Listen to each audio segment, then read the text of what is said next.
이스라엘 백성들은 드디어 가나안 땅을 정복했습니다. 오늘 본문이 가나안 땅의 정복에 대한 내용입니다.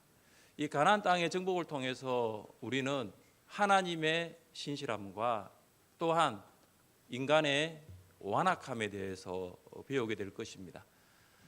하나님은 신실하십니다. 할렐루야. 아멘. 하나님께서는 약속하신 것을 반드시 이루시기 때문입니다. 그래서 우리는 하나님은 신실하십니다. 이 고백을 하는 것이죠. 하나님은 누구와 약속을 했을까요? 하나님은 무엇을 약속을 했습니까?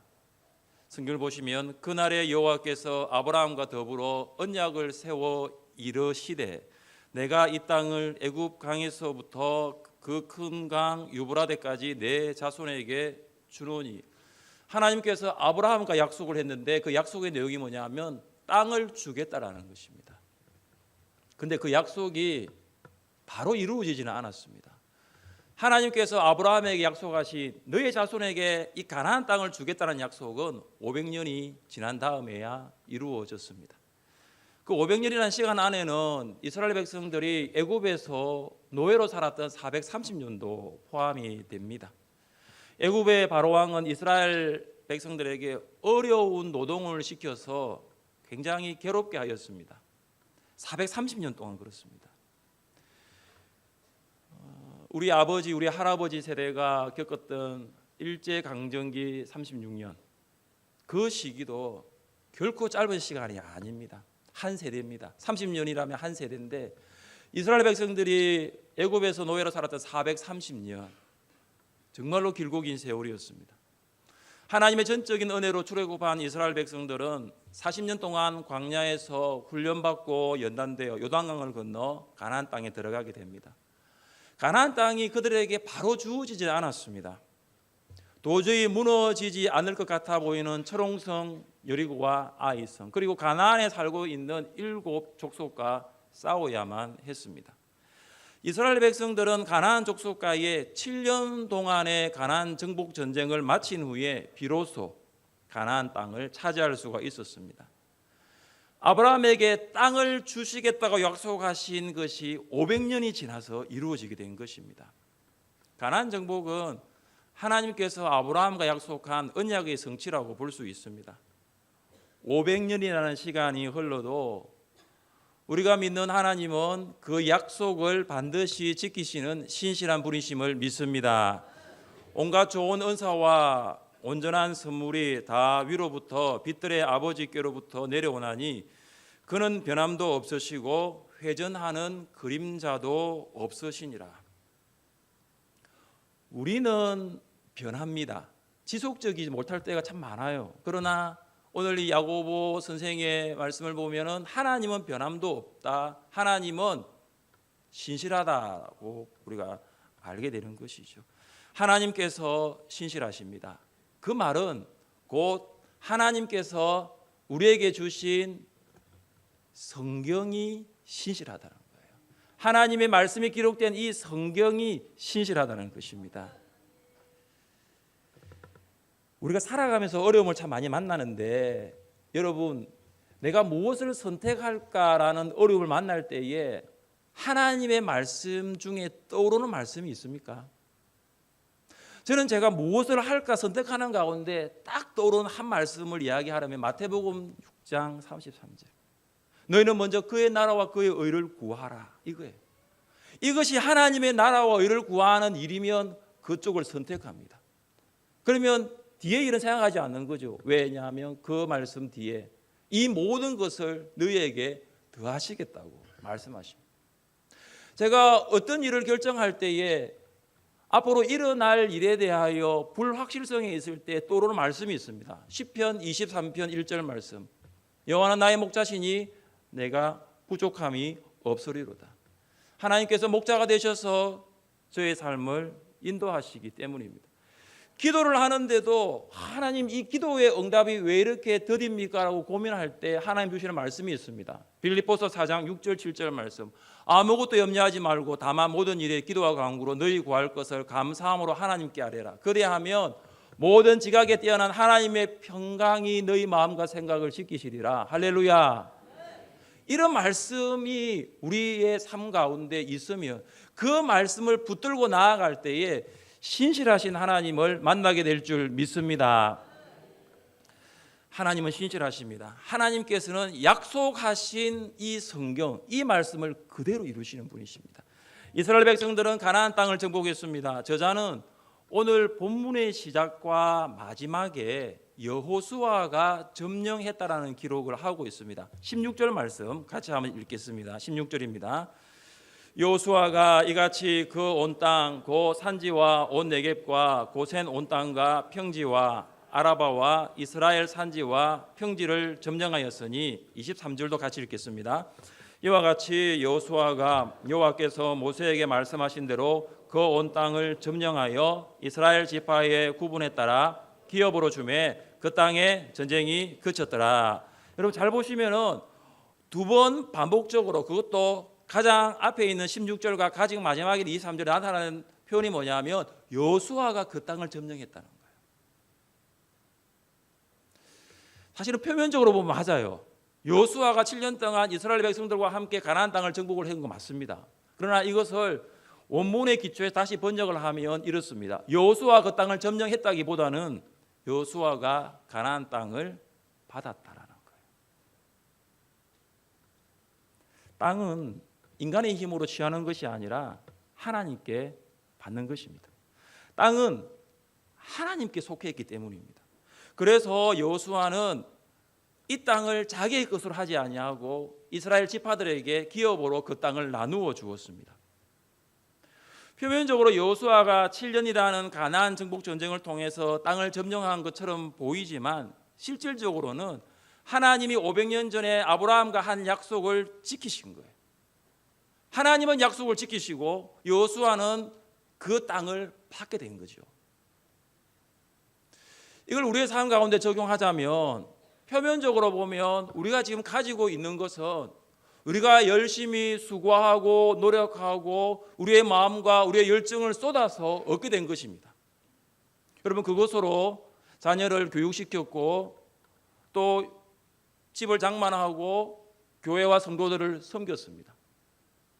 그런데 실질적으로 잘 보시면 그것은 내가 취했다기보다는 내가 그 일을 할 수 있는 마음도 주시고 아이디어도 주시고 열정도 주신 분이 하나님이십니다. 그리고 또한 위험한 일을 만날 때도 하나님께서 피할 길을 열어주시고 제가 병원 신방 가서 함께 나눴던 말씀이 물 가운데 지날 때에 물이 너를 침몰치 못할 것이며 강을 건널 때에 강을 너를 해롭게 하지 못하고 불 가운데로 건널 때에도 불이 너를 타지도 못하게 하실 것이요. 그러니까 하나님이 함께 하셨다는 거예요. 그러니까 하나님이 내 직장 가운데 내 가게 가운데 내 사업 가운데 함께 하셨고 그 함께 하신 그 결과로 내가 받은 거예요. 그러니까 내가 취했다라는 말이라고 보다는 내가 받은 거죠. 표면적으로 내가 취한 게 맞는데 실질적으로 보면 하나님 우리에게 주신 줄 믿습니다. 그래서 방금 우리가 불렀던 찬양 가사가 우리의 고백이 되어야 되는 거죠. 오 신실하신 주, 오 신실하신 주, 날마다 자비를 베푸시며 일용할 모든 것 내려주시니 오 신실하신 주 나의 구주. 일용할 모든 것 내가 취했다는 게 아니고 하나님이 주셨다라. 하나님이 위로부터 주셨다라는 것. 내가 받았다는 것입니다. 하나님께서 신실하심으로 모든 것을 주셨고 우리는 그 모든 것을 하나님으로부터 받았습니다. 이게 하나님의 신실하심이에요. 이 하나님의 신실하심을 경험한 성도의 고백이 있습니다. 같이 한번 읽어볼까요? 모든 것이 주께로 말미암아 사오니 우리가 주의 손에서 받은 것으로 주께 드렸을 뿐이니이다. 다윗은 이 모든 것 성전을 건축하기 위하여 하나님께서 주신 이 모든 것이 내가 취한 것이 아니라 하나님이 주셨다라고 고백을 하면서 그가 동일하게 무엇을 고백하냐면 주께 드렸습니다. 하나님께서 주셨으니 주께 드렸을 뿐이라고 고백했습니다. 동일하게 사도 바울은 이렇게 고백했습니다. 같이 한번 읽어봅니다. 이는 만물이 주에게서 나오고 주로 말미암고 주에게로 돌아감이라. 그에게 영광이 세세에 있을지어다. 아멘. 바울도 동일한 거죠. 이 모든 것이 주님이 주셨다라는 거죠. 하나님은 나의 창조주이시고 하나님은 만물을 주관하시는 분이시고 하나님은 모든 만물의 마지막이 되신다는 거죠. 그래서 주님께 드리는 것입니다. 구약의 다윗과 신약의 바울을 보면서 그들은 고백뿐만 아니라 삶도 그렇게 살았습니다. 하나님은 신실하신 분이심을 믿었기 때문입니다. 우리 또한 하나님의 신실하심을 믿읍시다. 어려운 환경 가운데 살아갈지라도 하나님께서 신실하게 내 삶을 인도하시는 것을 믿으시는 여러분 되시기를 주님의 이름으로 축복합니다. 기본 족속들은 하친 조약을 맺음으로써 진멸을 면했지만 가나안의 모든 성읍은 이스라엘에 의해서 점령되었습니다. 그런데 성경을 보면 이스라엘이 가나안을 정복한 이유가 나타나 있는데 함께 20절을 읽습니다. 20절입니다. 그들의 마음이 완악하여 이스라엘을 대적하여 싸우러 온 것은 여호와께서 그리하게 하신 것이라. 그들을 진멸하여 바치게 하여 은혜를 입지 못하게 하시고 여호와께서 모세에게 명령하신 대로 그들을 멸하려 하심이라. 왜 하나님께서 가나안 백성들을 멸망시켰나요? 다른 말로 왜 하나님은 이스라엘 백성들이 가나안 땅을 정복하도록 하셨나요? 성경을 보면 완악함 때문입니다. 가나안 사람들이 완악했기 때문입니다. 여러분, 이 완악함은 하나님의 역사를 믿지 못하는 어리석음입니다. 완악한 사람은 하나님의 역사를 믿지 못하기 때문에 때때로 교만하여서 반역하기도 합니다. 하나님께서는 그들에게 수많은 증거를 보여주셨습니다. 하나님이 어떤 분이신가에 대한 증거와 증표를 보여주셨는데 그들은 마음을 하나님께로 돌이키지 않았습니다. 여러분, 전도하다 보면 그런 사람들 만나죠. 전도지를 주잖아요. 주면요, 정말 완악한 사람은 그냥 받고 나중에 버리면 되는데 찢어버리더라고요. 그런 사람 보통 아닙니다. 얼마나 마음이 완악한지. 보통 아니에요. 찢어버려요.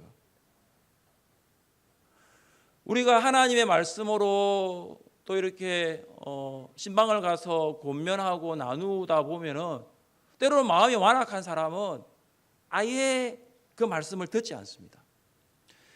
제가 이제 임종 예배를 드려달라는 그런 부탁을 받고 가서 연로하신 부모님들께 임종 예배를 드리고 복음을 전할 때 보면 모두가 다 마음을 열고 받아들이는 게 아니더라고요. 저는 생각했습니다. 이제 돌아가실 때가 얼마 남지 않았는데 그동안 교회를 안 다녔지만 이게 마지막이라 생각하고 마음을 열고 받아들이면 자녀들도 얼마나 감사하고 얼마나 기쁘겠습니까? 근데 마지막까지 완악한 마음을 가지고 계시더라고요. 마지막까지 문을 열지 않아요. 가나안 사람들은 여리고성의 라합처럼 하나님께서 하신 일을 몰랐던 것이 아닙니다. 다 들었습니다. 그런데 그들 가운데 하나님의 일을 믿지 못하는 완악함이 있었습니다. 오히려 어떻게 했습니까? 성문을 굳게 닫아버리고 이스라엘과 전쟁하려고 했습니다. 가나안 남부 지역의 예루살렘 왕 아도니세덱도 마찬가지였지 않습니까? 그는 여리고와 아이성에게 행한 하나님의 일을 다 들었어요. 그러면은 하나님께 나와 굴복하며 하나님 앞에 회개해야 되는데 오히려 아모리 연합군을 만들어 가지고 이스라엘과 전쟁을 하게 됩니다. 지난주 살펴보았던 가나안 북부 지역은 또 어땠습니까? 하솔 왕 야빈도 마찬가지였습니다. 그도 가나안 남부 지역이 이미 이스라엘에 의해서 점령당했다는 이야기를 다 들었는데도 불구하고 북부 지역에 있는 모든 왕들을 다 모아가지고 이스라엘과 일전을 하게 되었어요. 그러니까 하나님께서 가나안 땅을 점령하실 때 처음부터 그냥 점령한 것이 아니라 충분히 그들에게 하나님을 알 수 있는 기회, 하나님께로 돌아올 수 있는 기회를 수도 없이 주셨어요. 그런데 그들의 마음은 점점 완악해져 가기만 했습니다. 오늘 성경을 보면 궁금한 부분이 한 군데가 나오는데 20절 중반절에 보시면 이런 말씀이 있습니다. 여호와께서 그리하게 하신 것이라.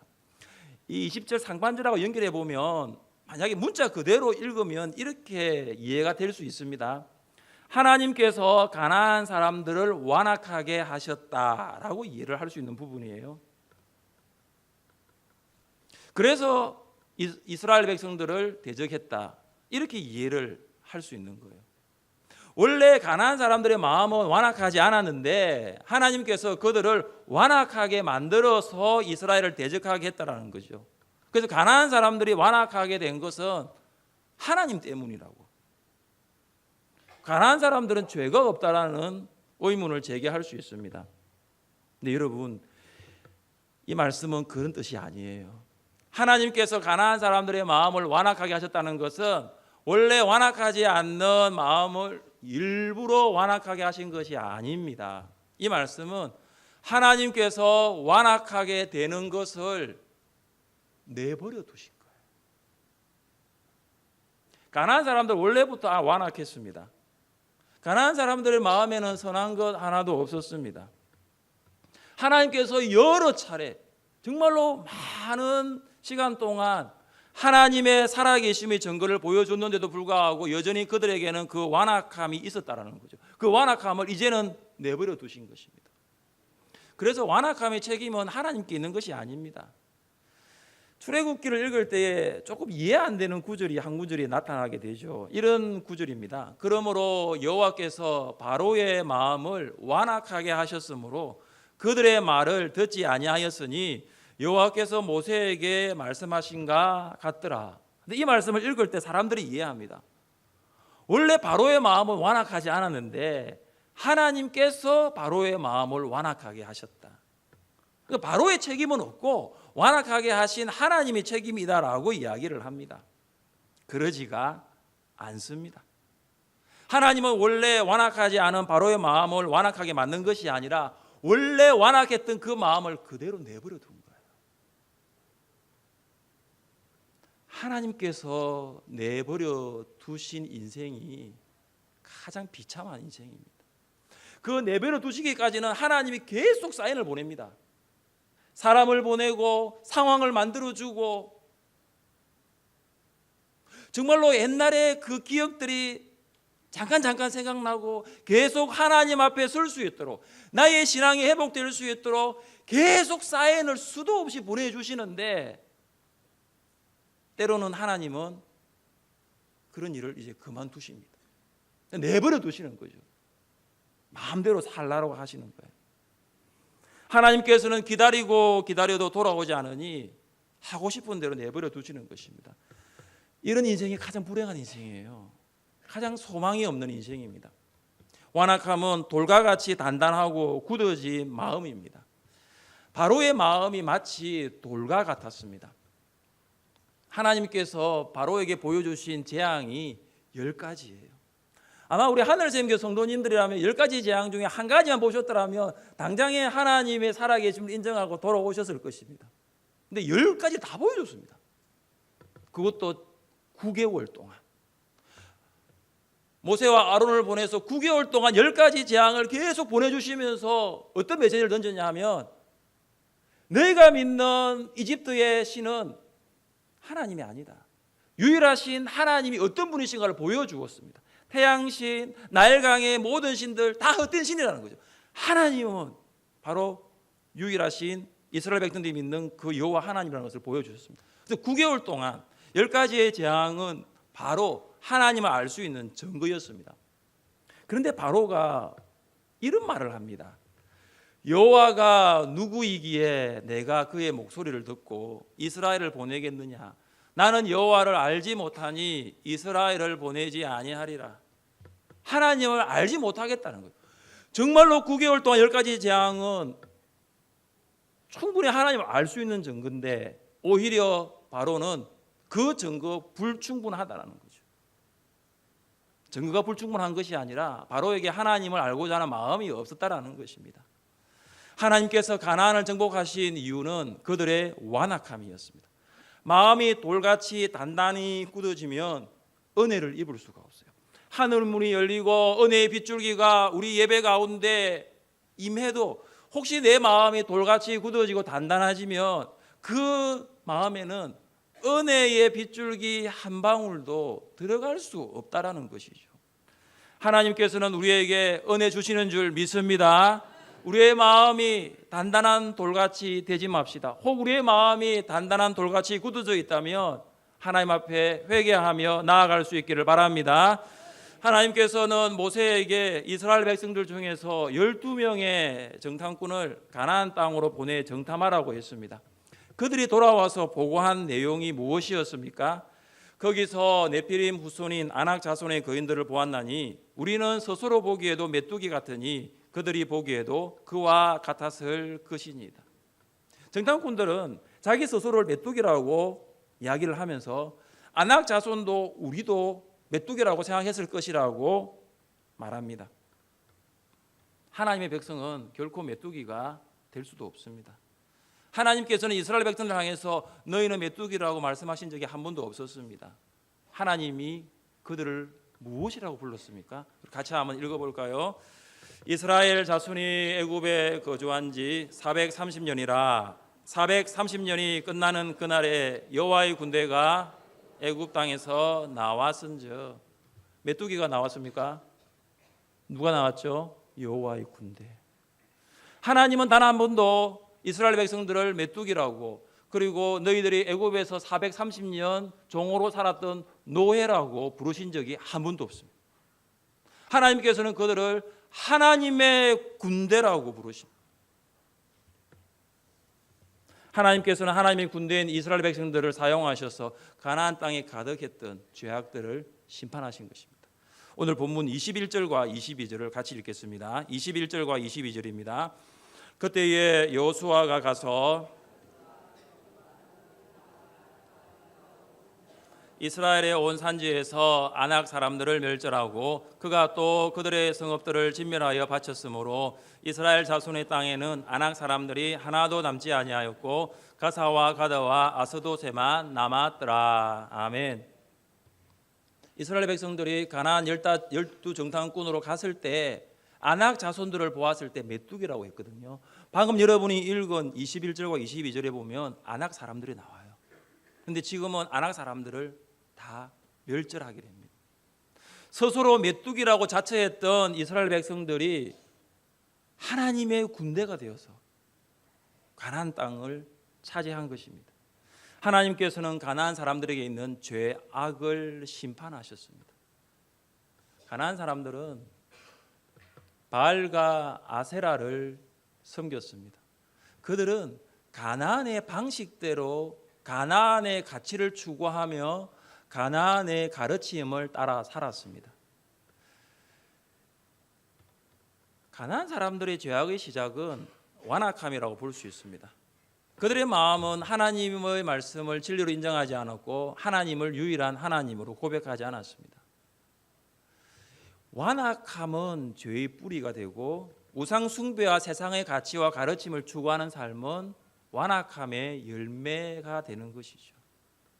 우리의 삶을 한번 돌아봅시다. 우리가 그리스도인이 되었지만 세상을 살아가면서 비그리스도인적인 삶을 살 때가 있을 것입니다. 하나님보다 돈과 명예와 출세와 성공과 심지어 여가 생활과 취미 생활을 더 사랑할 때도 있을 것입니다. 열심히 산다고 하고 최선을 다해서 인생을 경영하지만 늘 목마르고 부족한 것은 우리의 가치가 하나님 나라에 있지 않고 세상의 나라에 있기 때문입니다. 우리가 신자라고 자칭하면서도 우리의 삶의 변화와 열매가 없는 것은 하나님의 말씀을 따라가는 삶이 아니라 세상의 가치를 따라가는 삶이기 때문입니다. 그래서 이 죄악의 시작이 뭐냐 하면 완악함에서 나온 것입니다. 하나님을 온전히 믿지 않고 내 마음이 돌과 같이 굳어져서 하나님의 말씀에 대한 반응이 적은 것이죠. 이스라엘 백성들이 가나안 사람들의 죄악을 심판하였던 것처럼 혹 우리 안에 잠재되어 있는 완악함이 있다면 그 완악함을 제거할 수 있기를 바랍니다. 하나님의 말씀을 열심히 성경대학과 제자훈을 통하여 듣고 배우고 공부하는 것도 좋은 일이지만 더 중요한 것은 그 자리에 임하는 성도님들이 그 마음속에 있는 하나님을 믿지 못하는 어리석음이 있다면 그 어리석음을 내려놓는 거예요. 하나님의 말씀이 선포되는 이 자리에 내가 앉아있지만 내 마음이 돌과 같이 굳어져 있다면 그 그 마음을 깨트리는 것입니다. 목장 모임이 어떻습니까? 목자와 목녀가 하나님의 말씀을 나누지만 목원들이 완악한 마음이 있으면 그 말씀이 들리지가 않습니다. 성도들의 마음에 완악함이 존재하면 강단에서 선포되는 말씀이 하나님의 말씀으로 다가오지가 않습니다. 유다 왕 여호야김이 그랬습니다. 그는 25세의 왕이 되어 11년 동안 유다를 다스렸습니다. 그는 하나님의 말씀을 떠나 우상을 숭배하였습니다. 하나님께서는 예레미야 선지자를 보내서 하나님의 말씀을 전하는 임무를 주셨습니다. 어느 해 겨울 하나님의 말씀이 기록된 두루마리가 여호야김에게 전달이 되었습니다. 신하가 그 말씀을 쭉 읽어 내려갔어요. 그러면 이 왕이 하나님의 말씀을 들으면 자기가 우상 숭배하고 있는 것이 잘못된 것이라고 회개하고 돌아와야 되는데 여호야김이 보였던 반응은 무엇이었습니까? 면도칼을 가지고 두루마리 성경을 찢고 그 찢어진 두루마리 성경을 추운 겨울에 타는 화롯불에 던져버렸습니다. 이것이 완악한 마음을 가진 사람의 모습이에요. 하나님의 말씀이 선포되는 그 자리에 아무런 반응이 없는 거예요. 아무런 반응이 없어요. 냉랭하고 회의적이고 냉소적이고 아무런 반응이 없는 거예요. 이 시대가 그렇습니다. 예수님의 시대를 이렇게 말씀하셨습니다. 우리 같이 한번 읽어볼까요? 우리가 너희를 향하여 피리를 부르도 너희가 춤추지 않고 우리가 슬피 울어도 너희가 가슴을 치지 아니하였다 함과 같도다. 이 말씀의 배경은 아이들이 광장에서 결혼식 놀이를 하는 거예요. 신랑 신부 결혼식 놀이를 하는데 옆에서 피리를 부는 흉내를 내는데 하객들이 아무 반응이 없는 거예요. 너무나 지금 좋은 날이잖아요. 복된 날이잖아요. 축하해야 될 그 결혼식 날에 반응이 싸늘한 거예요. 장례식을 또 애들이 놀이를 하는 거죠. 장례식을 놀이를 하면서 부모님이 돌아가셨으니까 우는 거죠. 곡하고 울어도 슬퍼하는 사람이 아무도 없는 거예요. 하나님의 말씀을 유대인들이 들어도 그 유대인들의 반응이 아무 반응이 없었다라는 거예요. 사랑하는 성도 여러분, 여러분은 말씀에 반응하는 부드러운 마음을 가지셨나요? 아니면 그 말씀에 거부하는, 그 말씀을 듣지 않으려고 하는 완악한 마음을 가지셨나요? 어떤 마음을 가지셨나요? 말씀을 들으려고 하는 부드러운 마음. 작년에 총회교사대학을 우리 교회에서 했는데 총회교사대학에 오시는 강사들께서 하시는 말씀이 이래요. 지난주에 모 지역에 있는 교회에서 똑같은 내용을 가지고 강의를 했답니다. 아무 반응이 없었대요. 그냥 고개 숙이고 있고, 강사님은 좀 뭔가 이제 서울에서 와가지고 좀 이렇게 주려고 했는데 아무 반응이 없었대요. 그런데 똑같은 강사가 왔고 똑같은 내용을 가르치는데 하늘샘 교회는 참 다르네요 그러더라고요. 진짜 그랬습니다. 직접 그 이야기를 했거든요, 강사가. 우리 교회 성도님들 대부분이 저는 완악한 마음이 아니라 하나님의 말씀에 반응하는 부드러운 마음이 있다는 것이 너무나 감사가 됩니다. 근데 혹시 모르잖아요, 그죠? 한 사람이라도 그 마음에 완악한 마음이 있다면 성령께서 그 마음을 부드러운 마음으로 만들어 주시기를 간절히 원합니다. 길가에 씨앗 떨어져도 그 씨앗 길가 안으로 들어가는 거 굉장히 어렵고, 돌밭에 씨앗 떨어져도 씨앗이 자라나는 것은 거의 불가능할 것입니다. 완악한 마음이 있으면 하나님의 말씀을 들을 수 없고 순종할 수도 없고, 말씀이 없기 때문에 잘할 수도 없습니다. 말씀은 약속입니다.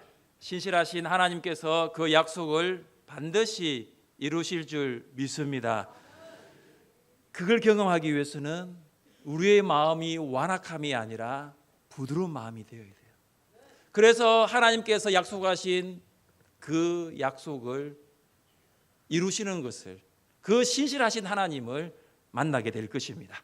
인간의 완악함이 아니라 하나님의 신실하심을 날마다 경험하는 여러분 되시기를 주님의 이름으로 축복합니다.